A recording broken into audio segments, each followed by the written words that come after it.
तो बात करते हैं आज का जो हमारा टॉपिक है। उस टॉपिक का नाम है एरोमेटिसिटी। उस टॉपिक का नाम है एरोमेटिसिटी। ठीक है।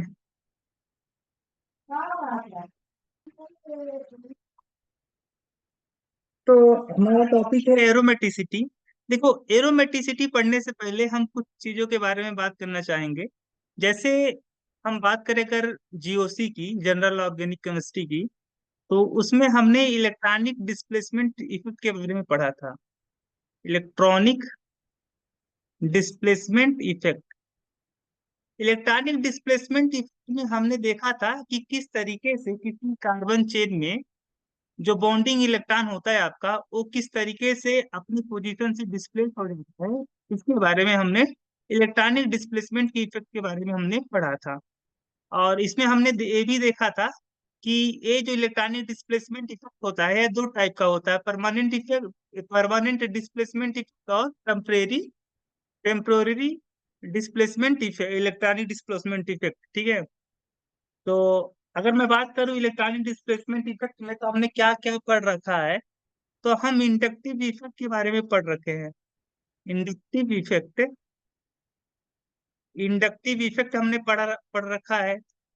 हमने हाइपर कॉन्जुगेशन को भी पढ़ रखा है, hyper conjugation effect, hyper conjugation effect. हमने रिजोनेंस इफेक्ट के बारे में भी पढ़ रखा है, रिजोनेंस इफेक्ट। हमने मीजोमेरिक इफेक्ट के बारे में भी पढ़ रखा है, मीजोमेरिक इफेक्ट। ठीक है। तो ये सारी इफेक्ट हमने इलेक्ट्रॉनिक डिस्प्लेसमेंट इफेक्ट में पढ़ रखे हैं। अगर मैं बात करूं एरोमेटिसिटी की, तो इसमें में से सबसे ज्यादा जो आपका हेल्पफुल होगा इफेक्ट, वह होगा रिजोनेंस इफेक्ट। इस एरोमेटिसिटी में सबसे ज्यादा जो हमारे लिए काम आने वाला है, वह है रिजोनेंस इफेक्ट। ठीक है। थोड़ा सा रिजोनेंस इफेक्ट के बारे में बात कर हम करेंगे। तो हमने रिजोनेंस इफेक्ट के बारे में पढ़ रखा है कि कैसे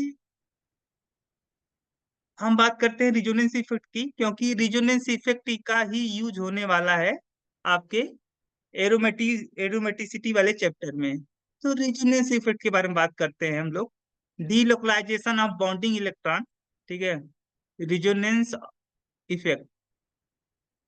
तो हमने देखा था रिजोनेंस इफेक्ट में कि किस तरीके से किसी मॉलिक्यूल में इलेक्ट्रॉन का डीलोकलाइजेशन होता है, बॉन्डिंग इलेक्ट्रॉन का डीलोकलाइजेशन होता है। कैसे इलेक्ट्रॉन डिफरेंट डिफरेंट एटम के न्यूक्लियाई पर डिस्पर्स हो जाता है, स्प्लिट हो जाता है इफेक्ट द्वारा। ऐसे इफेक्ट को बोलते हैं आप रिजोनेंस इफेक्ट। तो अगर हम रिजोनेंस इफेक्ट के बारे में बात करेंगे, तो हमने पढ़ रखा है negative charge pi bond resonance. Negative charge pi bond resonance. किस तरीके से आपका निगेटिव जो चार्ज होता है, वह पाई बॉन्ड के साथ कॉन्जुगेशन करके सिस्टम को स्टेबलाइजेशन प्रदान करता है। हमें positive charge pi bond resonance, positive जो पाई बॉन्ड होता है, वह किस तरीके से पॉजिटिव चार्ज के साथ कॉन्जुगेशन करता है, रिजोनेंस करता है, इसके बारे में हमने पढ़ रखा है। Vacant P orbital, vacant P orbital pi bond resonance. किस तरीके से पाई बॉन्ड वह अपने बगल में प्रेजेंट वैकेंट पी ऑर्बिटल के साथ कॉन्जुगेशन करके सिस्टम को स्टेबलाइजेशन प्रदान करता है। इस चीज को भी हम लोगों ने पढ़ रखा है। ठीक है। अगर मैं बात करूं लोन पेयर, जो चौथा हमने पढ़ा था, चौथा टाइप का resonance, lone pair, lone pair pi bond resonance, pi bond resonance. और पांचवा जो हमने पढ़ा था, पांचवा टाइप का रिजोनेंस, वो पढ़ा था free radical, free radical pi bond resonance. ठीक है। पहला पहला जो हमने पढ़ा था, negative charge pi bond resonance, मतलब कि कहीं पे अगर निगेटिव चार्ज है और उसके बगल में पाई बॉन्ड है, इस तरीके से मान लो कोई हमारा सिस्टम है, यहाँ पे निगेटिव चार्ज है, ये पाई बॉन्ड है, ये किस तरीके से निगेटिव चार्ज अपने बगल में प्रेजेंट पाई बॉन्ड के साथ कॉन्जुगेशन करता है। ये जो निगेटिव चार्ज है, इसके एंटी, इसके पास क्या होगा, यहाँ पे पाई बॉन्ड है, ये bonding orbital, pi bonding molecular orbital, तो इसका एंटी बॉन्डिंग मॉलिक्यूलर ऑर्बिटल भी इसके अपोजिट में होगा, इस तरीके से। ठीक है। इसके एंटी बॉन्डिंग मॉलिक्यूलर ऑर्बिटल में, इसके एंटी बॉन्डिंग पाई मॉलिक्यूलर ऑर्बिटल में ये जो निगेटिव चार्ज होगा, यह क्या हो जाएगा, डोनेट, ये निगेटिव चार्ज इसके साथ अपना अपना इलेक्ट्रॉन डेंसिटी, ये निगेटिव चार्ज अपना इलेक्ट्रॉन डेंसिटी इसके एंटी बॉन्डिंग में डोनेट करेगा, जिससे यहाँ पे एक बॉन्ड बनने लगेगा, और ये जो बॉन्ड होगा, ये बॉन्ड ब्रेक होकर के यहाँ पे शिफ्ट हो जाएगा। ठीक है। तो यहाँ पे आप देख सकते हो कि कैसे निगेटिव चार्ज पाई बॉन्ड के साथ रिजोनेंस कर रहा है।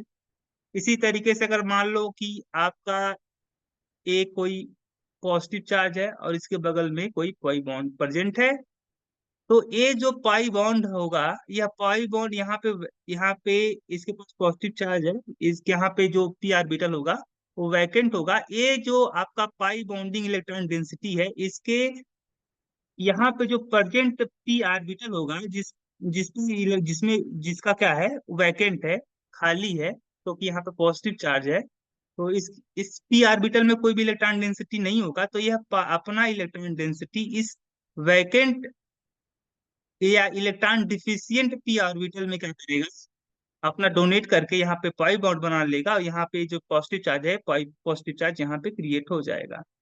ठीक है। तो यहाँ पे इस तरीके से आप देख सकते हो।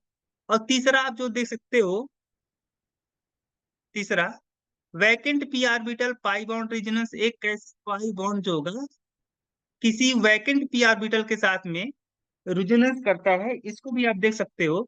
जैसे मान लो कि आपका, जैसे मान लो BF3, और यहाँ पे आप ले लो, या इस तरीके से इसके यहाँ पे न लेकर के आप इस तरीके से ले सकते हो। ठीक है। जैसे मान लो कि आपका,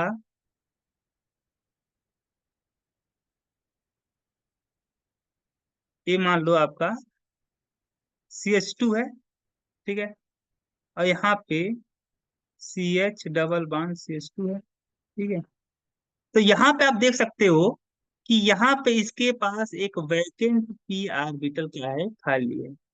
ठीक है। क्या खाली है, एक वैकेंट पी ऑर्बिटल, या यहाँ पे CH कर सकते हो आप, यहाँ पे आप CH कर सकते हो, देख देख सकते हो यहाँ पे आप कि देखो, कार्बन की वैलेंसी जो होती है 4 होती है, यहाँ पे 2 बॉन्ड बना रखे हैं इसने, यानी इसकी 2 वैलेंसी खाली है, यानी इसके पास 2 वैकेंट पी ऑर्बिटल अवेलेबल हैं। ठीक है। 2 पी ऑर्बिटल हैं जो कि क्या है, वैकेंट है। तो ये जो पाई बॉन्ड इलेक्ट्रॉन डेंसिटी होगा, चूंकि ये जानते हो कि ये जो पाई बॉन्ड होता है, वह जो पाई बॉन्ड होता है वीक बॉन्ड होता है, और यह साइड बाई साइड ओवरलैपिंग करके बना होता है पाई बॉन्ड, पाई बॉन्ड। तो ये वीक होने के कारण से क्या होगा, कि इजिली होकर के ये अपने पास में जो वैकेंट पी ऑर्बिटल है, इसमें इलेक्ट्रॉन डेंसिटी नहीं है, इस कारण से यह अपना इलेक्ट्रॉन डेंसिटी इसमें इसके वैकेंट पी ऑर्बिटल में क्या करेगा, डोनेट करेगा, और यहाँ पे डोनेट करके क्या करेगा, इसके इसको कंप्लीट करने का प्रयास करेगा। इस तरीके से यहाँ पे एक तरीके का जो पाई इलेक्ट्रॉन है, यह डीलोकलाइज हो जा रहा है अपने बगल वाले कार्बन के साथ में। इस तरीके से यहाँ पे क्या होगा, जब रिजोनेंस होगा, कॉन्जुगेशन होगा, तो यहाँ पे एनर्जी रिलीज होगी और सिस्टम क्या होगा, स्टेबलाइज होगा। तो बात करते हैं हम जो चौथा टाइप को पढ़े थे, lone pair pi bond resonance. इसमें हम देखेंगे कि किस तरीके से आपका जो लोन पेयर होता है वो पाई बॉन्ड के साथ रिजोनेंस कर रहा है। जैसे मान लो यहाँ पे एक हमारा ग्रुप है NH2, और इस ग्रुप से कोई आपका इस तरीके का सिस्टम है, तो अगर एस के पास आप देख सकते हो नाइट्रोजन, तो नाइट्रोजन के पास में एक आपका लोन पेयर है जो कि बॉन्ड बॉन्ड नहीं बना रखा है, या इसके पास एक लोन पेयर है। यह लोन पेयर क्योंकि अभी बॉन्ड नहीं बना रखा है, इसके पास अवेलेबल है। और साथ ही साथ में इसके बगल में यहाँ पे नाइट्रोजन जिस कार्बन से जुड़ा है, इस कार्बन के पास में क्या है, पाई बॉन्ड है, पाई बॉन्ड है। और इस पाई बॉन्ड के साथ में इसकी एंटी बॉन्ड, इसका ए पाई बॉन्डिंग मॉलिक्यूलर ऑर्बिटल है। ये वाला जो आपका बॉन्ड है, एक कैसा बॉन्ड है, बॉन्डिंग पाई मॉलिक्यूलर ऑर्बिटल। ठीक है, तो इसका एंटी बॉन्डिंग होगा। तो ये जो लोन पेयर होगा, ये अपना लोन पेयर इसके एंटी बॉन्डिंग पाई मॉलिक्यूलर ऑर्बिटल में डोनेट करेगा, जिससे क्या होगा, ये इसकी वैलेंसी वैलेंसी 4 होने लगेगी, 5 होने लगेगी। और जैसे ही 5 होने लगेगी, यहाँ पे एक न्यू बॉन्ड बनने लगेगा। तो इस तरीके से जो पुराना बॉन्ड था, ये पाई बॉन्ड था, ये पाई बॉन्ड शिफ्ट होकर के यहाँ पे चला जाएगा, यहाँ पे निगेटिव चार्ज आ जाएगा। तो यहाँ पे आप देख सकते हो कि लोन पेयर पाई बॉन्ड के साथ रिजोनेंस में जा रहा है। इस तरीके से हम यहाँ पे जो चौथा हमारा इफेक्ट है, lone pair pi bond resonance. और सेम तरीके से फ्री रेडिकल, अगर कहीं पे फ्री रेडिकल है और फ्री रेडिकल के बगल में कोई पाई बॉन्ड है, ठीक है, तो फ्री रेडिकल क्योंकि आपका जो होता है उसमें फ्री रेडिकल क्या होता है, ऐसी स्पीसीज जिनके पास अनपेयर्ड इलेक्ट्रॉन होते हैं, ठीक है, इनका ऑक्टेट कंप्लीट नहीं होता है। इस कारण से ये इसके बगल में जो आपका बॉन्डिंग पाई बॉन्ड होगा, वह पाई बॉन्ड का जो इलेक्ट्रॉन होगा वह रिजोनेंस में फिर रेडिकल के साथ में जाएगा। जैसे सपोज दैट आपका यहाँ पे अगर मैं नीचे से थोड़ा सा देखूं, तो इस तरीके से आप देख सकते हो कि मान लो यहाँ पे क्या है कि एक आपका इस कार्बन के ऊपर एक फ्री इलेक्ट्रॉन प्रेजेंट है, अनपेड इलेक्ट्रॉन प्रेजेंट है, यानी एक आपका एक पूरा सिस्टम क्या हुआ, एक फ्री रेडिकल हुआ। तो मान लो यहाँ पे इसके बगल में क्या है, कोई पाई बॉन्ड है। तो चूंकि यहाँ पे अगर आप देखोगे ध्यान से, तो यहाँ पे कार हाइड्रोजन होगा, यहाँ पे हाइड्रोजन होगा, ठीक है। तो यहाँ पे देख सकते हो इस कार्बन के पास, ये जो कार्बन, इस कार्बन के पास में कितने इलेक्ट्रॉन है, दो, दो चार और दो छह, छह और एक ये सात, ठीक है। इसका मतलब ये हुआ कि ये इस कार्बन के पास में जो पी ऑर्बिटल है, ठीक है, जो कि क्या रखा हुआ है, एक अनपेयर्ड इलेक्ट्रॉन रखा हुआ है। इसके पास अगर एक इलेक्ट्रॉन और कहीं से किसी वजह से आ जाए, तो इसका ऑक्टेट कंप्लीट हो जाएगा। Every element want to achieve octet, ठीक है। ऑक्टेट हर एक एटम जो होता है, हर एक एलिमेंट जो होता है, ऑक्टेट कंप्लीट करने का प्रयास करता है। तो आप इस तरीके से देख सकते हो कि इसके पास इलेक्ट्रॉन की कमी है। इस कारण से ये जो पाई बॉन्ड था, ये पाई बॉन्ड क्या होगा, यहाँ से इस पाई बॉन्डिंग में दो इलेक्ट्रॉन पार्टिसिपेट हुए थे, तो यहाँ पे जो पाई बॉन्डिंग होगा चूंकि वीक भी होता है, और यहाँ पे ये क्या होगा, ये इसके बगल में एक फ्री रेडिकल होने की वजह से पाई बॉन्ड क्या होगा, ब्रेक हो जाएगा, एक इलेक्ट्रॉन इसके पास चला जाएगा और एक इलेक्ट्रॉन इसके यहाँ पे चला जाएगा, यानी यहाँ पे होमोलिटिक फिशन होगा पाई बॉन्ड का।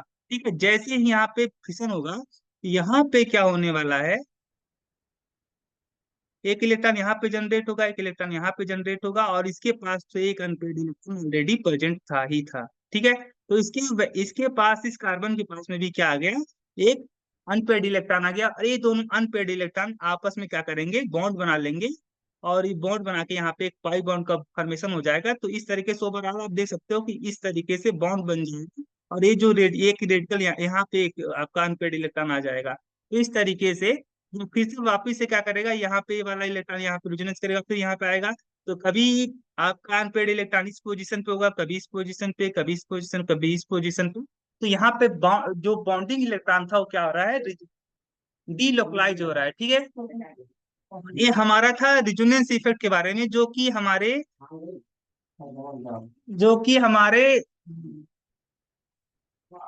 ठीक है, जो कि हमारे एरोमेटिसिटी वाले चैप्टर में सबसे ज्यादा काम आने वाला है, वो यही टॉपिक है। ठीक है, तो इसके बारे में थोड़ा सा हमने तो जान ही लिया है।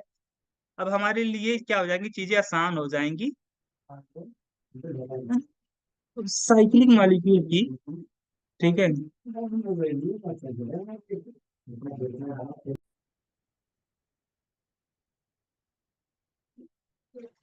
तो अगर मैं बात करूं साइक्लिक मॉलिक्यूल को लेकर के, तो साइक्लिक मॉलिक्यूल में जैसे क्या होता है कि अगर आपका कोई मॉलिक्यूल है, कोई कंपाउंड है, उस कंपाउंड में कॉन्जुगेशन पाया जा रहा है, तो वहां पे रेजोनेंस होगा ही होगा, ठीक है, चाहे वो साइक्लिक मॉलिक्यूल हो चाहे ए साइक्लिक मॉलिक्यूल हो। अगर लेकिन हम यहाँ पे क्या बात करने वाले हैं, हमें ए साइक्लिक मॉलिक्यूल से कोई मतलब नहीं है, हमें मतलब है साइक्लिक मॉलिक्यूल से, मॉलिक्यूल को लेकर के, ठीक है।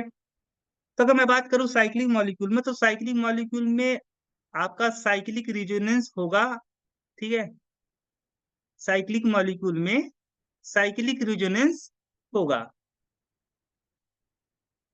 साइक्लिक रेजोनेंस, ठीक है। जिस तरीके से यहाँ पे अगर आप अगर आप बेंजीन के बारे में अच्छी तरीके से जानते हो, तो बेंजीन रिंग में क्या होता है, एक सिक्स कार्बन का, सिक्स मेंबर का एक रिंग होता है, जिसमें क्या होता है, six three pi bond, three pi bonding, three pi bond होते हैं, यानी सिक्स पाई इलेक्ट्रॉन होते हैं, ठीक है, जो कि क्या करते हैं, रिजोनेंस करते हैं, यहाँ पे कॉन्जुगेशन करते हैं, और एक कॉन्जुगेशन करके इसके कई सारे रिजोनेटिंग स्ट्रक्चर ऑब्टेन्ड होते हैं। तो ये जो पाई इलेक्ट्रॉन होता है इस बेंजीन रिंग में डीलोकलाइज होता है, ठीक है, यानी यहाँ पे इस साइक्लिक मॉलिक्यूल में साइक्लिक रेजोनेंस पाया जा रहा है, ठीक है। अब मैं कहता हूं कि अगर किसी कोई साइक्लिक मॉलिक्यूल किसी वजह से है, और उस साइक्लिक मॉलिक्यूल में साइक्लिक रेजोनेंस हो रहा है, और उस साइक्लिक रेजोनेंस के कारण से अगर मान लो मॉलिक्यूल में एक्स्ट्रा स्टेबिलिटी आती है, क्या आती है, एक्स्ट्रा स्टेबिलिटी आती है, एक्स्ट्रा स्टेबिलिटी।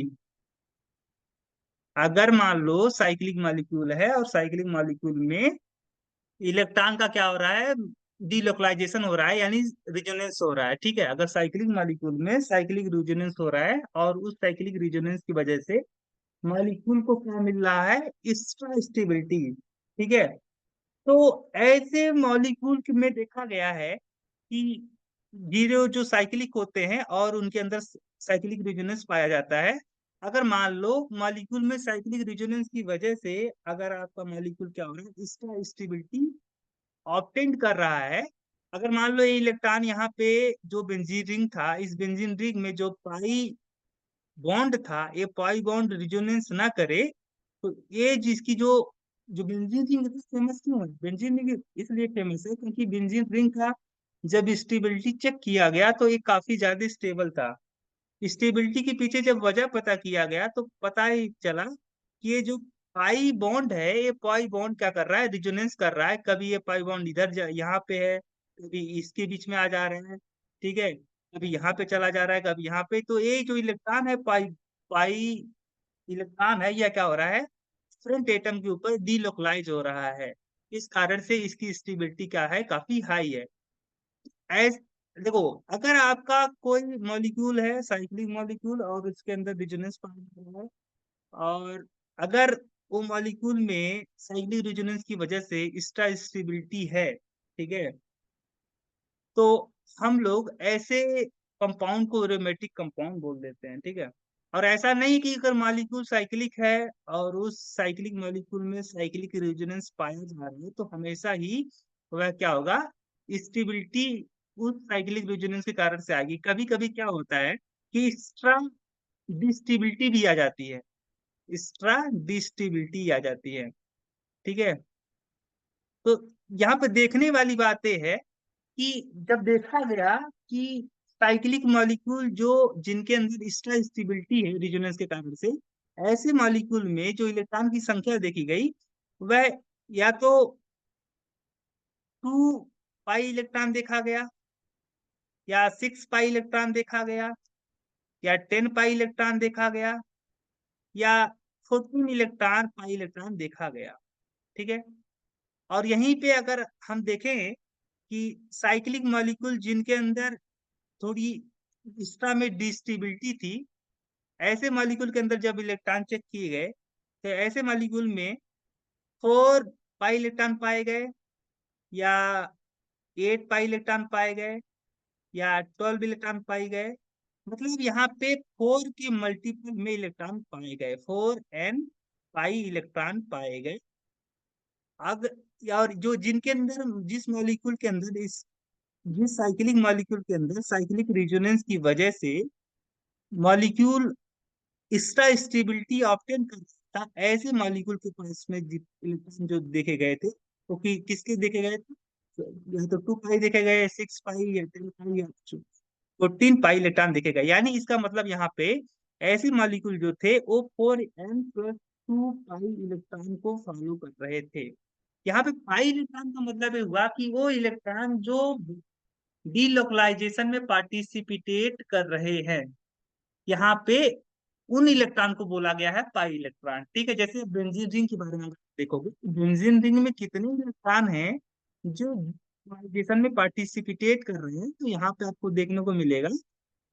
तो इधर देखो कितने कितने हैं यहाँ पे। ए दो, एक बॉन्ड है, एक pi bond, 2 pi bond, 3 pi bond, और एक पाई बॉन्ड में 2 इलेक्ट्रॉन होते हैं। तो इस तरीके से तो इलेक्ट्रॉन ऐसे हैं जो क्या कर रहे हैं, डीलोकलाइजेशन में पार्टिसिपेट कर रहे हैं। So this molecule has 6 pi electron. ठीक है, तो यहाँ पे देखने वाली बात है, बड़ी इंटरेस्टिंग फैक्ट मिला कि जिन साइक्लिक मॉलिक्यूल के अंदर साइक्लिक रेजोनेंस पाया जा रहा था, और ऐसे मॉलिक्यूल जो थे जिनके पास में 4n+2 पाई इलेक्ट्रॉन के इक्वल इलेक्ट्रॉन थे, जो कि डीलोकलाइजेशन में पार्टिसिपेट कर रहे थे, ऐसे मॉलिक्यूल की जो स्टेबिलिटी थी वो काफी ज्यादा थी।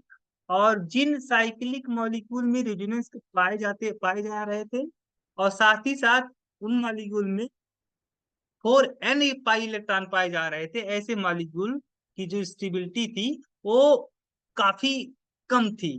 ठीक है, बल्कि क्या थे, वो डिस्टेबलाइज थे। ठीक है, यहाँ पे n इजकल टू आपको देखने वाली बात है कि n की वैल्यू क्या होगी। तो n की वैल्यू 0, 1, 2, 3 डॉट डॉट करके, यानी n की वैल्यू आप अगर 0 रखते हो, 1 रखते हो, 2 रखते हो, या 3 रखते हो, तो ये आपको जितने इलेक्ट्रॉन मिलेंगे वो आप कैलकुलेट कर सकते हो, यही सारे इलेक्ट्रॉन आपको मिलेंगे। ठीक है, n इजकल टू 0 के केस में 2 इलेक्ट्रॉन मिलेंगे, n इजकल टू 1 के केस में 6 इलेक्ट्रॉन मिलेंगे, n इजकल टू 2 के केस में यहाँ पे आपको 10 इलेक्ट्रॉन मिलेंगे, और n इक्वल टू 3 के केस में आपको कितने इलेक्ट्रॉन मिलने वाले हैं, 14 इलेक्ट्रॉन मिलने वाले हैं, 14 पाई इलेक्ट्रॉन। ठीक है, और इसी को बोलते हो आप हकल रूल। क्या बोलते हो, हकल रूल। आई होप आपको बहुत अच्छा समझ में नहीं आया होगा, बट आप यहाँ पे चूंकि स्टार्टिंग है तो ज्यादा दिक्कत वाली बात नहीं क्या है, जब हम एग्जाम्पल की बात करेंगे तो चीजें ऑटोमेटिकली क्या हो जाएंगी, समझ में आने लगेंगी। ठीक है, तो हम देखते हैं किस तरीके से, अगर हम मैं बात करूं, ठीक है, तो यहाँ पे आप एक्स्ट्रा स्टेबिलिटी और एक्स्ट्रा डी स्टेबिलिटी के बारे में देख लिए, और एक जनरल तरीके से आपने एक यहाँ पे जनरल तरीका भी निकाल लिया कि जिन साइक्लिक मॉलिक्यूल में रेजोनेंस पाया जाए, और जिन साइक्लिक मॉलिक्यूल के पास में 4n+2 पाई इलेक्ट्रॉन पाया जाएगा, ऐसे मॉलिक्यूल की जो स्टेबिलिटी होगी क्या होगी, हाई होगी। यानी ऐसे मॉलिक्यूल एक्स्ट्रा स्टेबलाइज होंगे। क्या होंगे, एक्स्ट्रा स्टेबलाइज होंगे। और जिन साइक्लिक मॉलिक्यूल के पास में 4n पाई इलेक्ट्रॉन पाया जाएगा, ठीक है, और साथ ही साथ रिजोनेंस भी करेंगे, तो ऐसे मॉलिक्यूल क्या होंगे, एक्स्ट्रा डिस्टेबलाइज हो जाते हैं। क्या हो जाते हैं, एक्स्ट्रा डिस्टेबलाइज हो जाते हैं। ठीक है, क्योंकि जब भी कहीं पे रिजोनेंस होता है, तो रिजोनेंस की वजह से जनरली क्या होता है, मॉलिक्यूल स्टेबलाइज हो जाता है। लेकिन कभी कभी ऐसा केस होता है कि रिजोनेंस के कारण से मॉलिक्यूल क्या हो जाता है, डिस्टेबलाइज हो जाता है। और रिजोनेंस के कारण से मॉलिक्यूल डिस्टेबलाइज हो जाए, ऐसा केवल एक ही केस में मिलता है, वो भी क्या, साइक्लिक मॉलिक्यूल में। कभी भी ए साइक्लिक मॉलिक्यूल में मॉलिक्यूल डीलोकलाइजेशन की वजह से डिस्टेबलाइज नहीं होता है। ठीक है, अगर हम कंपेयर करें कि साइक्लिक मॉलिक्यूल के बारे में ही हम चर्चा क्यों कर रहे हैं, जब हम एरोमेटिसिटी की बात कर रहे हैं, तो एरोमेटिसिटी में हम ये साइक्लिक मॉलिक्यूल के बारे में क्यों नहीं बात कर रहे हैं, पर इसलिए क्योंकि साइक्लिक मॉलिक्यूल में ही क्या होता है कि जो मॉलिक्यूल होता है इसकी जो स्टेबिलिटी होती है रिजोनेंस के कारण से वह बहुत ज्यादा होती है। ठीक है, और एरोमेटिसिटी होने के लिए कुछ कंडीशन होते हैं। कोई कोई कंपाउंड एरोमेटिक तब होता है जब वो कुछ रूल को फॉलो करता है। अगर हम कंपेयर करें यहाँ पे ए साइक्लिक रेजोनेंस को लेकर के और साइक्लिक रेजोनेंस को लेकर के, जैसे सपोज है रिजोनेंस तो दोनों केस में हो रहा है, ठीक है। अब यहां से समझने वाली बात, अभी तक आपको समझ में आया ना, तो अच्छी बात है। और नहीं आया तो भी बहुत दुख वाली बात नहीं है, लेकिन यहाँ से समझना आपके लिए बहुत बेहद जरूरी हो जाता है, ठीक है। हम बात करते हैं, अगर हम कंपेयर करें, दो सिस्टम को लेकर चलें, एक आपका ए साइक्लिक और दूसरा साइक्लिक, ठीक है। तो हम देखते हैं,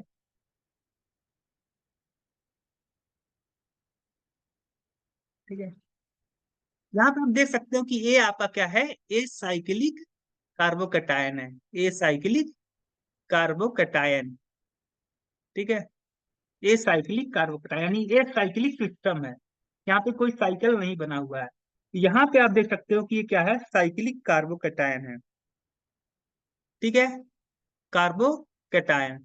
अगर यहाँ पे आप काउंट करते हो नंबर ऑफ पाई इलेक्ट्रॉन, यानी अगर आप ये देखते हो कि कितने इलेक्ट्रॉन यहाँ पे रिजोनेंस में पार्टिसिपेट कर रहे हैं, तो आपको देखने को मिलेगा यहाँ पे 2 इलेक्ट्रॉन क्या कर रहे हैं, रिजोनेंस में पार्टिसिपेट करते हुए नजर आएंगे आप, ठीक है।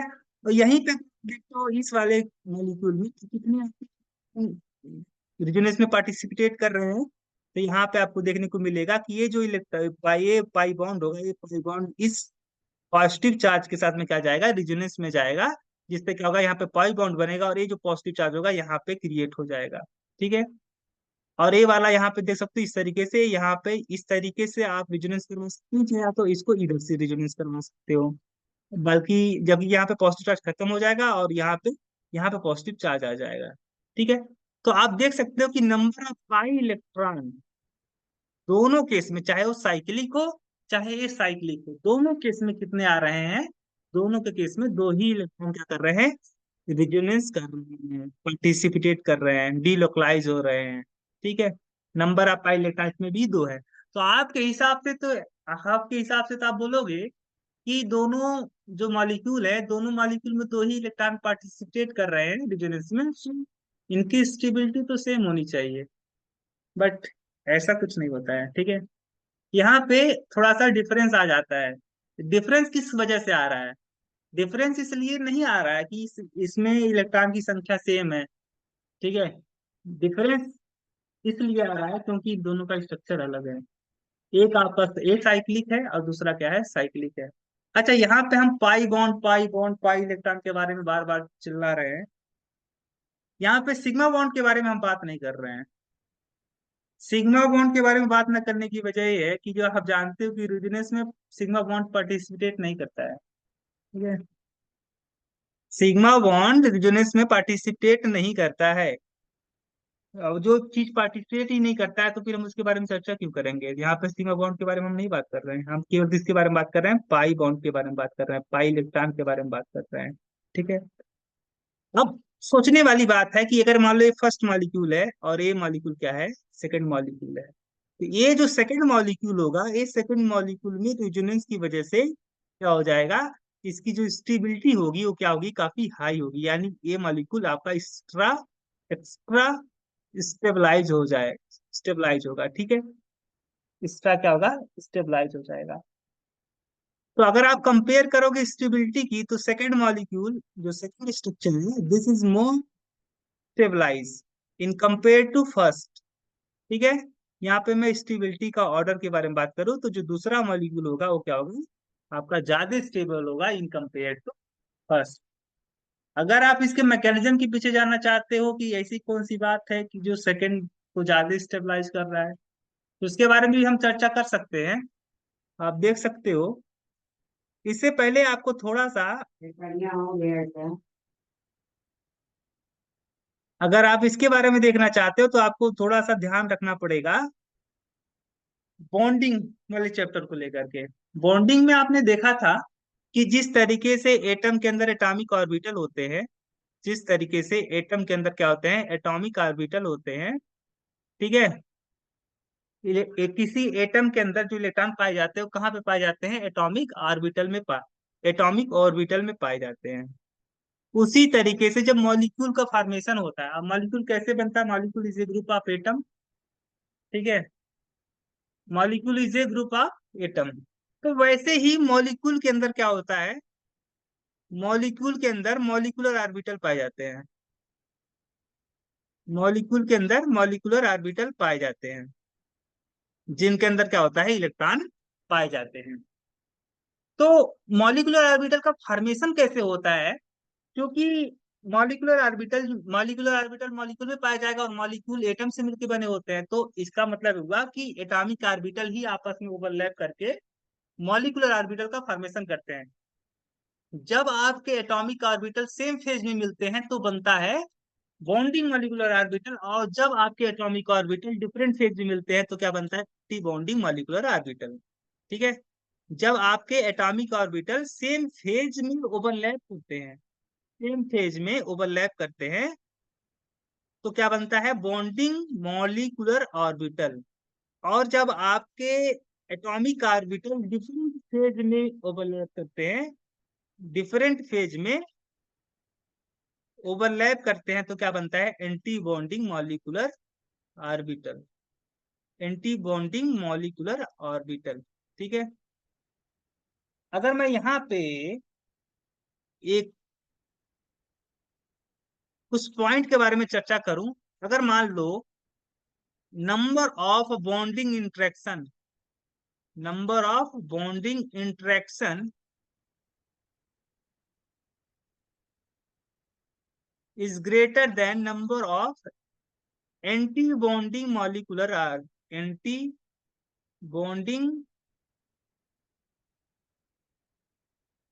molecular orbital, anti-bonding number of bonding interaction is greater than number of anti-bonding interaction। अगर कहीं पर बॉन्डिंग इंटरेक्शन की संख्या ज्यादा है in compare to anti bonding interaction, तो वहां पे क्या बनने वाला है, बॉन्डिंग मॉलिक्यूलर ऑर्बिटल बनने वाला है, बीएमओ बनेगा। क्या बनेगा, बीएमओ, बॉन्डिंग मॉलिक्यूलर ऑर्बिटल बनेगा। अगर कहीं पर किसी वजह से number of bonding interaction, bonding interaction का मतलब हुआ सेम फेज, और एंटी बॉन्डिंग इंटरेक्शन का मतलब हुआ डिफरेंट फेज। तो number of bonding interaction is equal to number of anti bonding interaction, anti bonding interaction. तो यहाँ पे क्या बनेगा आपका, न तो बॉन्डिंग मॉलिक्यूलर ऑर्बिटल बनेगा, न तो एंटी बॉन्डिंग मॉलिक्यूलर ऑर्बिटल बनेगा। क्या बनेगा, non bonding molecular orbital, molecular orbital, यानी NBMO। ठीक है। यानी एक क्या होगा, ये ऐसा मॉलिक्यूलर ऑर्बिटल बनेगा यहाँ पे क्योंकि बॉन्डिंग में पार्टिसिपेट नहीं करेगा। ठीक है। अगर मैं बात करूं तीसरा, अगर मान लो किसी वजह से number of anti bonding, anti bonding का मतलब डिफरेंट फेज में एटॉमिक ऑर्बिटल का overlapping, number of anti bonding interaction, anti bonding interaction, number of anti-bonding interaction is greater than number of bonding interaction, number of bonding interaction। ठीक है। अगर किसी वजह से number of anti bonding interaction number of bonding interaction से ज्यादा है, तो यहाँ पे किस टाइप के मॉलिक्यूलर ऑर्बिटल का फॉर्मेशन होगा, anti bonding molecular orbital, anti bonding, anti bonding molecular orbital. ठीक है। इस तरीके से अब हम अपने टॉपिक पे आते हैं, जो हम टॉपिक लेकर के चले हुए थे। ठीक है। तो हम बात कर रहे थे कि ए जो आपका ए साइक्लिक मॉलिक्यूल था इस तरीके का, और एक इस तरीके का था साइक्लिक। ठीक है आपका। ठीक है। तो इसकी जो स्टेबिलिटी थी फर्स्ट वाले की, वो कम थी इन कंपेयर टू सेकेंड। ऐसा क्यों था, अब इसके बारे में हम चर्चा करेंगे। अगर आप देखोगे यहाँ पे कितने पाई आर्बिटल हैं जो ओवरलैपिंग में जी जो रिजोनेंस में क्या कर रहे हैं, पार्टिसिपेट कर रहे हैं, ऐसे कितने पाई ऑर्बिटल हैं। तो यहाँ पे आप देख सकते हो कि ये जो पाई बॉन्ड बना हुआ है इस कार्बन, इन दोनों कार्बन के बीच में, इस पाई आर्बिटल में, इस पाई बॉन्ड के फॉर्मेशन में इस कार्बन का एक आपका पाई आर्बिटल पार्टिसिपेट किया है, ठीक है। इसका भी एक पाई आर्बिटल पार्टिसिपेट किया है पाई बॉन्ड के फॉर्मेशन में, और यहाँ पे इसके पास क्या है, एक वैकेंट पी आर्बिटल है इस कार्बन के पास में। तो यहाँ पे कितने पाई पाई आर्बिटल है, सॉरी, इतने कितने पी आर्बिटल हैं जो कि बॉन्डिंग में पार्टिसिपेट कर रहे हैं, रिजोनेंस में पार्टिसिपेट कर रहे हैं, वह हैं थ्री। कितने हैं?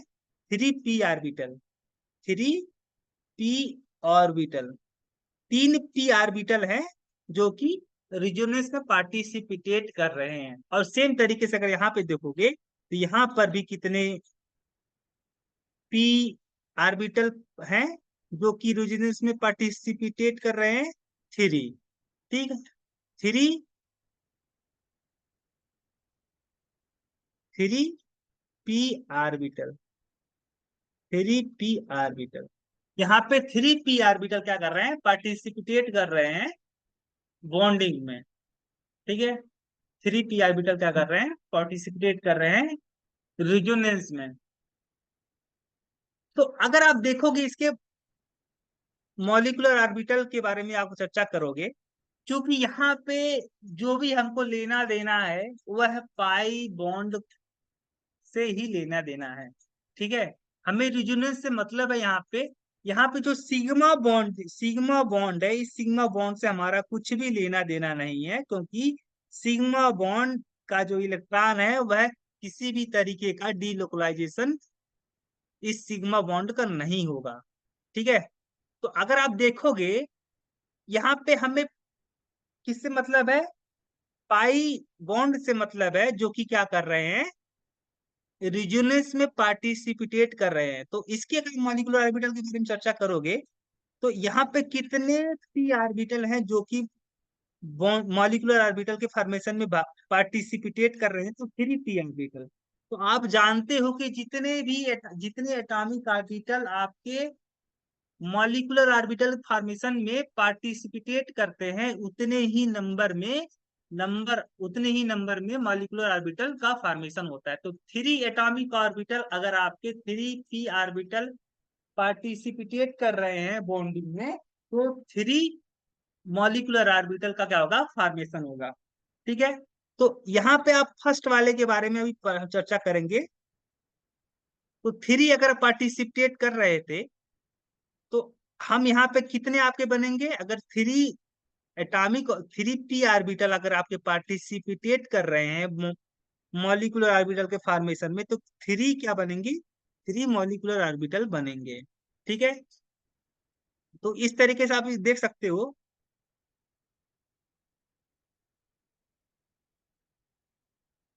ठीक है। यहाँ पे थोड़ा सा बड़ा हो गया, ठीक है। तो हम देखते हैं किस तरीके से, ए आपका, मान लो ए आपका पी ऑर्बिटल है, ये आपका पी ऑर्बिटल है, और ये वाला यहाँ पे इस वाले एटम का पी ऑर्बिटल है, ठीक है।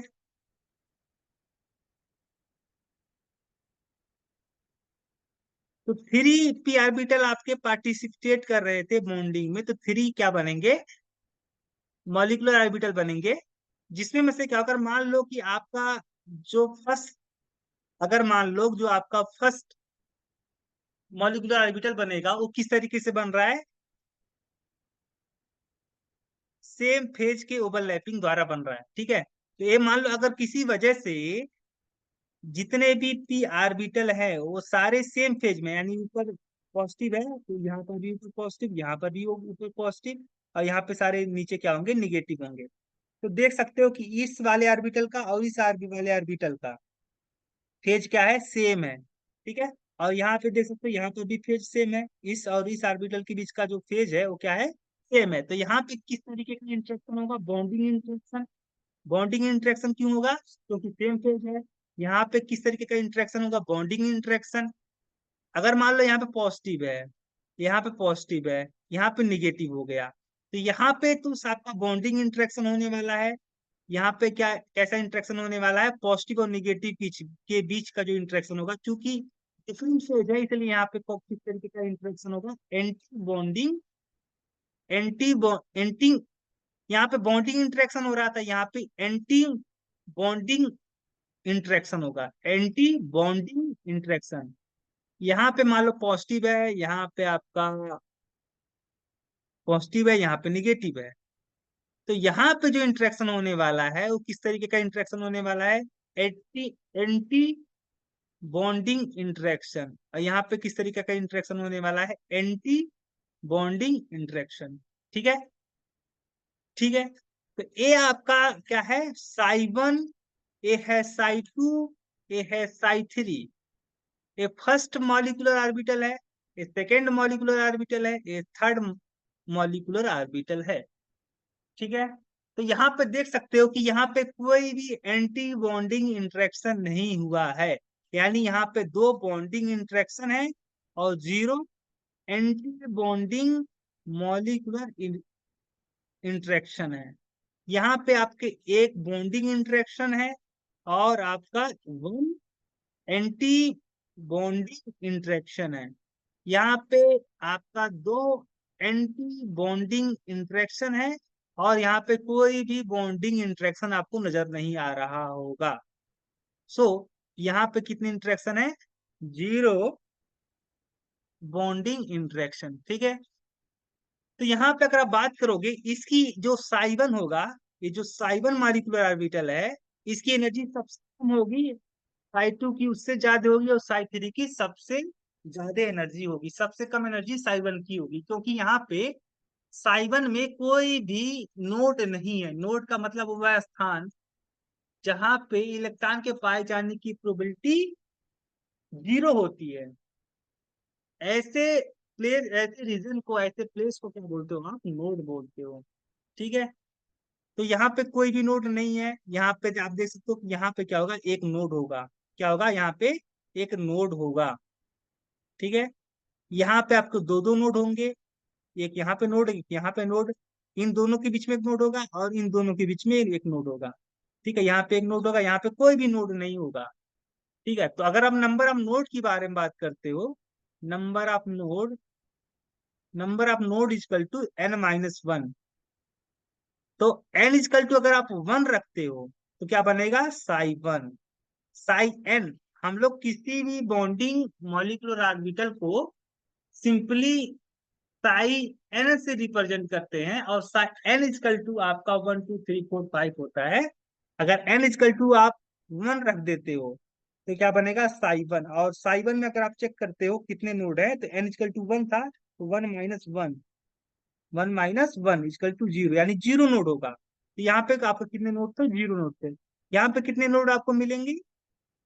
साई 2 में आपको मिलेंगे 2 नोड। कैसे? क्योंकि यहाँ पे n इजकल टू 2 है, तो 2 - 1 हो जाएगा। तो कितने नोड बनेंगे आपके? 1 नोड बनेंगे। ठीक है, इस तरीके से। तो अगर आप बात करते हो इसके, एक बार आप यहाँ पे देखो, साई 1 था, साई 2 था और साई 3 था। तो यहाँ पे साई 1 को अगर हम इसकी एनर्जी लेवल को इस तरीके से यहाँ रिप्रेजेंट करें, ये साई 1 का लेवल है, ये साई 2 है, ये साई 3 है। यहाँ पे आपका ये जो सिस्टम था, इस सिस्टम में, इस एक सिस्टम के लिए तो ये बना हुआ है। ये जो आपका कार्बोकैटायन था, ये जो कार्बोकैटायन था, इस कार्बोकैटायन के लिए ही तो ये different energy level of molecular orbital आया हुआ है, साई 1 साई 2 साई 3। इसमें दो इलेक्ट्रॉन थे, दोनों इलेक्ट्रॉन को हम लोग यहाँ पे फिल कर देंगे। ठीक है, अगर आप बात करते हो इस कार्बोकैटायन के बारे में, इस कार्बोकैटायन के बारे में अगर आप बात करते हो, ठीक है, जिसका क्या नाम है? Cyclopropenylium carbocation, cyclopropenium propenium carbocation, cyclopropene carbocation. तो इसके बारे में अगर आप देखते हो, तो अगर आप देखोगे इसके बारे में, तो इसकी इसमें कितने, इस कार्बोकैटायन के कितने पी ऑर्बिटल रिजोनेंस में पार्टिसिपेट कर रहे हैं, तो इसके भी 3 p ऑर्बिटल बॉन्डिंग में क्या कर रहे हैं, रिजोनेंस में पार्टिसिपेट कर रहे हैं। तो इसकी बात करोगे, इसके मॉलिक्यूलर ऑर्बिटल के बारे में, तो इसके भी थ्री थ्री एटॉमिक ऑर्बिटल, जो कि 3 p ऑर्बिटल पार्टिसिपेट कर रहे हैं बॉन्डिंग में, इसलिए यहाँ पे कितने मॉलिक्यूलर ऑर्बिटल बनेंगे, 3 मॉलिक्यूलर ऑर्बिटल का फॉर्मेशन होगा। ठीक है, 3 मॉलिक्यूलर ऑर्बिटल का फॉर्मेशन होगा। तो यहाँ पे आप देख सकते हो,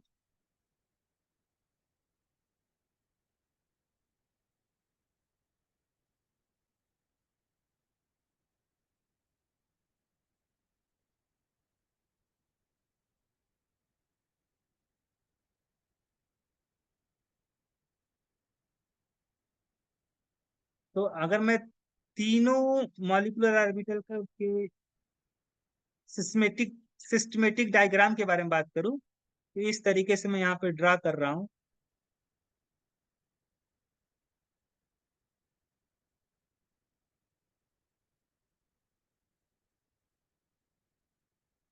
तो यहाँ पे मान लो इसका प्लस फेज है, इसका प्लस फेज है, और इसका प्लस फेज, इसका निगेटिव निगेटिव निगेटिव। तो यहाँ पे इन दोनों के बीच में जो इंटरेक्शन होगा वो कैसा होगा, बॉन्डिंग इंटरेक्शन।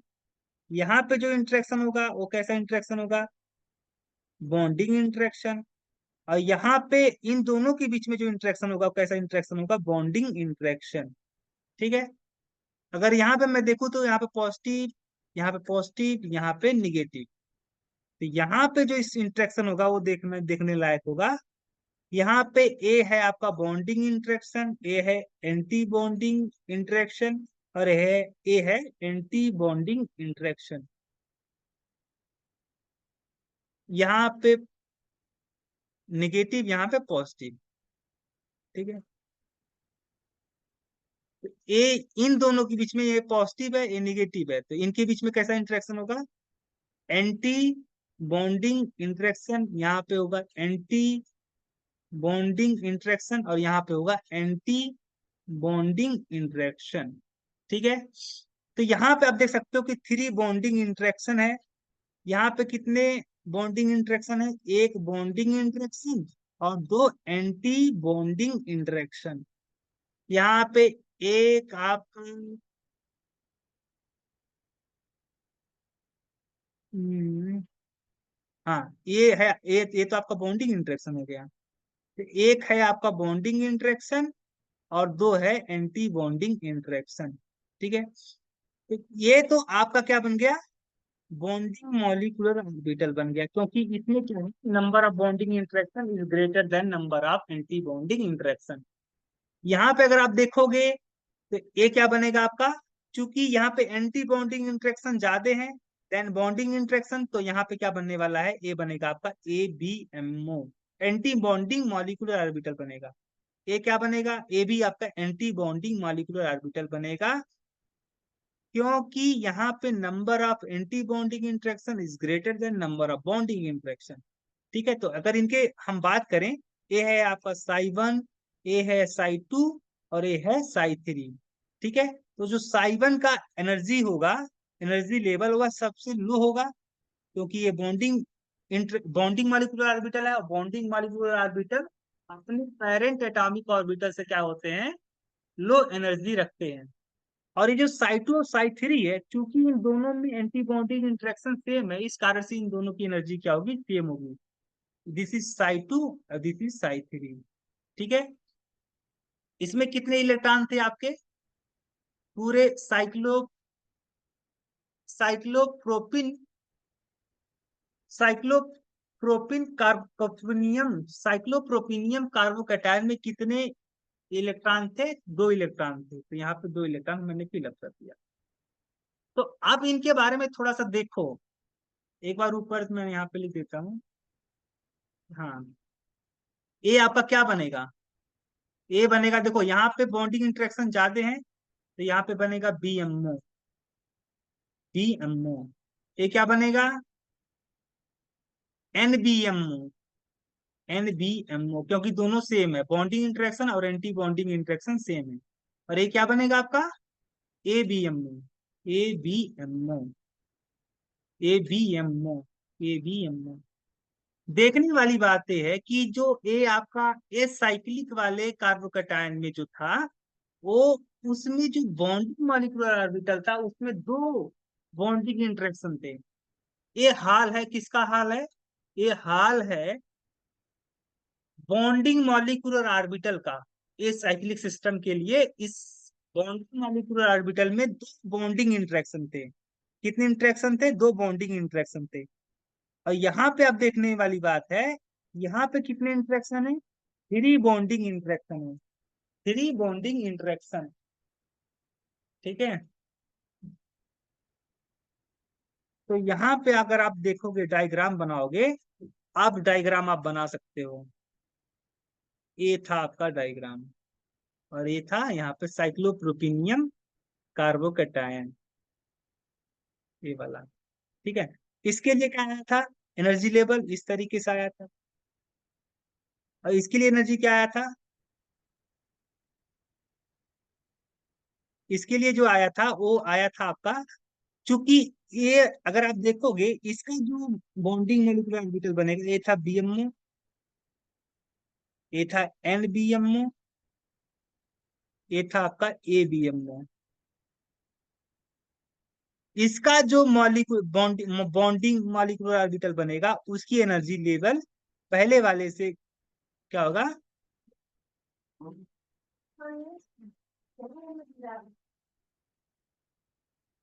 इसकी जो एनर्जी लेवल होगा सेकंड वाले की, इस सेकंड वाले के बॉन्डिंग मॉलिक्यूलर ऑर्बिटल की एनर्जी फर्स्ट वाले से क्या होगा? कम होगा। क्यों? क्योंकि इसमें थ्री बॉन्डिंग इंटरेक्शन थे, इसमें टू बॉन्डिंग इंटरेक्शन थे। ठीक है। और यहाँ पे दो डिजनरेट एनर्जी लेवल आपको मिल रहे थे। ठीक है। इसमें दो इलेक्ट्रॉन थे, यहाँ पे आपके दो इलेक्ट्रॉन थे। तो आप ओवरऑल देख सकते हो कि जो फर्स्ट वाले की, जो सेकंड वाले की एनर्जी है, सेकंड वाले मॉलिक्यूल के लिए जो एनर्जी एनर्जी है, इसकी एनर्जी कम है। क्या है? एनर्जी लेस एनर्जी है। इससे कंपेयर में, आप कंपेयर करोगे फर्स्ट वाले से, कंपेयर में करोगे तो फर्स्ट वाले की एनर्जी यहाँ पे देख लो थोड़ा सा क्या है, ज्यादा है। सेकंड वाले से क्या है, ऊपर है थोड़ा। इस देखो, यहाँ से ऊपर जाओगे, इस एनर्जी लेवल पे क्या है, इसका एनर्जी लेवल है। ठीक है। तो आप देख सकते हो कि ये जो सेकंड वाला है, सेकंड वाले की एनर्जी क्या है, कम है इन कंपेयर टू फर्स्ट। सो जिसकी एनर्जी कम होती है वह ज्यादा क्या होता है, स्टेबलाइज होता है। तो आप कह सकते हो आराम से, ये जो साइक्लोप्रोपिनियम कार्बोकैटायन होगा वह क्या होगा, ज्यादा स्टेबल होगा इन कंपेयर टू फर्स्ट। तो आपने इसके मैकेनिज्म को समझ लिया कि किस तरीके से, क्यों जो साइक्लिक कार्बोकैटायन था, जो साइक्लिक रेजोनेंस था यहाँ पे, propenium ion, cyclopropenium ion. Why cyclopropenium carbocation, carbocation, why cyclopropenium carbocation is more stable in compare to